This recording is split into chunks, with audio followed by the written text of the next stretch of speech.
I remember the first night it happened. The house was quiet, the lights were low, and everyone was asleep except me. I sat on the edge of the bed with my baby in my arms, exhausted in a way I had never experienced before. My body felt foreign, my mind foggy, and my heart strangely heavy. I told myself it was just a difficult night, that tomorrow would be easier, that what I was feeling was temporary. But that night turned into the beginning of something I wasn't prepared to face. The first of 39 nights where I cried in silence while the rest of the world slept. It started small. A single tear I quickly wiped away before it even had the chance to fall properly. I didn't want to cry. I didn't want to admit that something was wrong. So I swallowed my emotions, rocked my baby gently, and forced myself to keep moving. But the loneliness that washed over me was unlike anything I had ever felt. It felt heavy, cold, and suffocating, like I was sitting underwater and no one could hear me calling for help. The exhaustion didn't help. Days blurred into nights, nights blurred into days. Feedings, diaper changes, crying spells, they all blended into one endless cycle. My body kept moving, almost automatically, but my heart was sinking deeper into a kind of darkness I didn't have words for. I waited every day for someone, anyone, to look at me closely enough to see through the tired smiles I kept putting on. But no one did. No one noticed that something inside me was breaking. No one saw the quiet tears that slipped down my face when I was alone. No one questioned the way my voice softened too much or how I avoided certain conversations. I guess I became good at hiding it. Too good. That first night should have been a warning sign, but I ignored it. I told myself that all mothers cry sometimes, that postpartum hormones could do strange things, that I just needed rest. But deep inside, I knew the truth I wasn't ready to admit. Those weren't normal tears. They were the beginning of a spiral, a quiet descent into a sadness I couldn't control. And the worst part, nobody noticed. Not then. Not the next night. Not for the next 39 nights. By the end of the first week, crying had become part of my nightly routine, as natural as nursing, burping, and rocking my baby to sleep. I didn't plan it, and I didn't want it, but every night, without fail, the tears found me. It was like my body was releasing something I didn't understand, something too heavy to carry silently but too terrifying to express out loud. During the day, I played my role. I smiled when people came to visit. I accepted compliments about how well I was handling everything. I laughed at jokes, posed for pictures, and said thank you when people told me how strong I was. But beneath every smile, there was a storm brewing, a storm I couldn't talk about because I didn't know where to start. Sleep deprivation made everything harder. My thoughts felt sticky, tangled, and slow. I would stare at the wall for minutes at a time, unable to remember what I had been thinking about. I started feeling disconnected from myself, like my mind was floating a few inches behind my body, unable to catch up. Every time night fell, my anxiety rose, my chest tightened, my breath shortened, and a familiar weight settled over me. I knew another night of tears was coming, but I didn't know how to stop it. I didn't know how to ask for help. So I cried quietly, curled up in a ball on the edge of the bed, trying desperately not to wake anyone. My husband slept peacefully beside me. Sometimes, I envied him not out of anger, but out of longing. I wished I could switch places with him, even for one night, just to remember what it felt like to rest, to breathe, to not be drowning in thoughts I couldn't control. People always say, if you need help, just ask. But it's not that simple.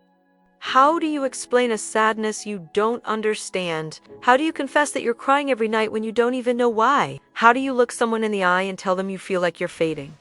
So I stayed silent, and every night, the tears came back. Steady, predictable, relentless. By the end of the second week, I wasn't just crying because I felt sad. I was crying because I felt invisible. As the days passed, I became a master of disguise. I learned how to smile just enough, how to speak just brightly enough, how to hold myself together in front of others so no one would suspect how fragile I truly was. It felt like I was living two different lives, the daytime version of me who functioned just well enough to fool everyone, and the nighttime version of me who broke apart quietly, piece by piece. During the day, I said all the right things. Yes, we're doing well. Yes, I'm adjusting. Yes, I'm tired. but that's normal. I said these things so often, I almost convinced myself they were true. But deep inside, the truth sat heavy like a stone. I felt disconnected from everything, from myself, from my old life, even from the world around me. I wasn't numb. I felt everything too intensely. The noise, the lights, the expectations, everything overwhelmed me. I wasn't drowning in emptiness. I was drowning in too much. Every time someone asked to hold the baby, I handed him over with a smile.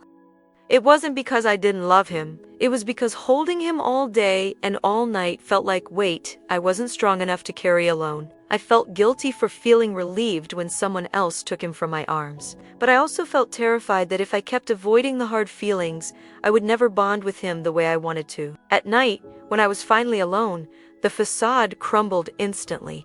I would sit on the edge of the bed, the dim light of the hallway shining through the door, and the tears would come before I could even brace myself. I cried for my exhaustion. I cried for my confusion. I cried for the version of me I had lost. But most of all, I cried because no one knew. People say postpartum is hard, but we rarely talk about the invisible parts, the shame, the fear, the relentless pressure to have it all together. I didn't want anyone to see how fragile I was. I didn't want to be judged. I didn't want to hear outdated advice or so I cried quietly every night, without fail. 39 nights in a row, and every morning I put my mask back on. Because pretending was easier than explaining a pain I couldn't name. By the third week, something inside me began to shift, not in a comforting way, but in a dangerous one. The sadness that used to come in waves now felt constant, like a shadow stuck to my skin.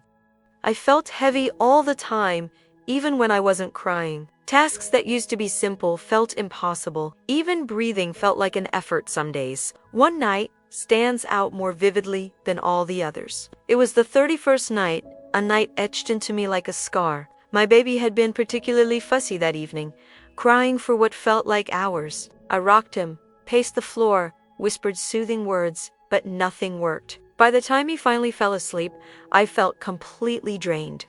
I sat down on the bedroom floor, leaning my back against the bed. My legs were trembling.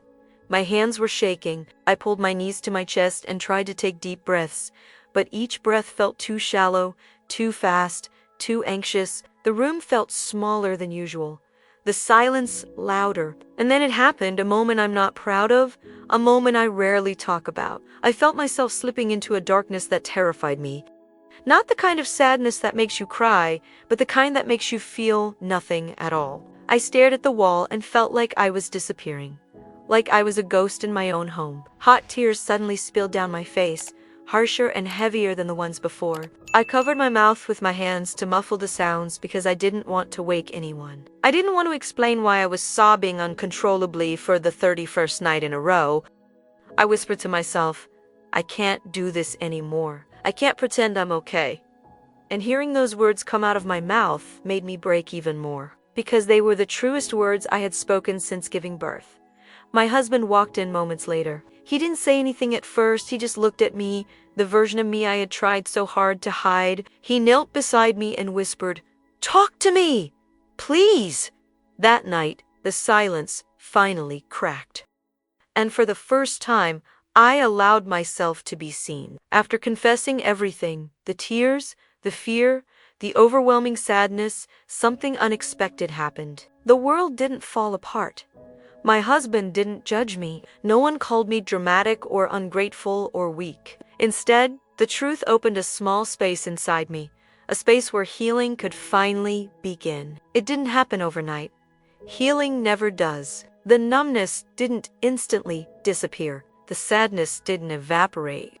The exhaustion didn't magically lift, but something softened. My husband became more present. He started waking up during the night, taking turns with the baby, giving me pockets of rest I didn't realize I desperately needed. Small gestures, a glass of water, a warm meal, a quiet hug began to lighten the weight I had been carrying alone. I also started speaking small truths instead of swallowing them. I'm tired. I'm overwhelmed. Can you help me? Each phrase felt like peeling off a layer of fear, revealing a version of myself I thought I had lost, and slowly, almost imperceptibly, the tears became less frequent. Not because the pain was gone, but because the burden was shared. I started taking short walks outside during the day, letting sunlight touch my skin, letting fresh air fill my lungs. I began noticing small joys again, the way my baby stretched when he woke up, the tiny sounds he made in his sleep, the warmth of his body against mine. Those little moments, which I had been too overwhelmed to appreciate, became anchors that pulled me toward the surface again. One afternoon, as I rocked him in the nursery, I realized something had changed. My arms no longer felt heavy when I held him. My chest didn't tighten with anxiety. Instead, I felt a quiet warmth, a warmth I had been waiting for since the day he was born. It wasn't loud, it wasn't dramatic, but it was real. And in that moment, for the first time, I understood I hadn't failed as a mother. I had simply been surviving something incredibly hard, something many mothers go through but few talk about. The climb out of the darkness was slow, but every stippy, every small moment of honesty, every quiet breath of relief brought me closer to myself again. The 39th night was different, not because the day had been easier, or because the sadness had magically disappeared, but because I no longer felt alone inside it. Something in me had shifted in the days prior, something small but steady, like a flame that refused to die. That night, after putting my baby to sleep, I sat on the edge of the bed like I had every other night. The room was silent, lit only by the faint glow of the nightlight. But this chimney, the silence didn't feel suffocating. It felt peaceful, almost comforting. I took a deep breath and let myself feel everything, the sadness, the exhaustion, the guilt, but also the love that had quietly grown within me when I wasn't looking. For the first time in 39 nights, my tears fell, but they didn't feel like a release of pain. They felt like a release of everything I had held inside for too long. I cried because I had survived something I didn't think I would. I cried because I had finally allowed myself to be honest. I cried because I had been so scared to ask for help. And when I finally did, I realized how many people were ready to support me. I cried because I wasn't broken. I was healing. My husband entered the room gently and sat beside me. He didn't ask what was wrong this time. He didn't panic or look confused. Instead, he just placed his hand on mine and whispered, 39 days. But you made it. You're getting your light back. And he was right. Something in me was returning, slowly, tenderly, honestly. As I wiped my tears, I realized they weren't tears of despair. They were tears of release, of transformation, of acceptance. I looked toward the crib, where my baby slept peacefully, and for the first time, my heart didn't ache with fear or guilt. It filled with something warm and steady, a love built from truth, struggle, and survival. I didn't heal in one moment. I didn't heal because someone told me to. I healed because I finally understood that my pain wasn't a sign of weakness. It was a sign that I had been fighting alone for too long. The 39th night was the last night I cried that way. Not because I stopped feeling, but because I finally stopped hiding.